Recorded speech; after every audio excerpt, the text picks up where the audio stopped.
వస్తానంటే వట్టి చేతులతో వస్తానమ్మో నన్ను పెళ్లి చేసుకుంటానంటే నా బాధలు నా గుసలు నువ్వెందుకు కడతావయ్యో ఆ భగవంతుడు నిన్నెప్పుడు సల్లంగా చూడాలయ్యో నా తోటలో మాలి బిడ్డ నా కోటకి రాని వంట ఆ కోట నాకెందుకంట ఉన్నంతలో నేను ఉంటా కొండంత నేనున్న నీ మనసు వద్దాన సిన్నంగా కానరానా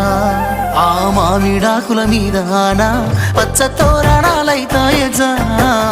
వరి పైరు మీద నానా అవి అక్షంతలే అయ్యేనా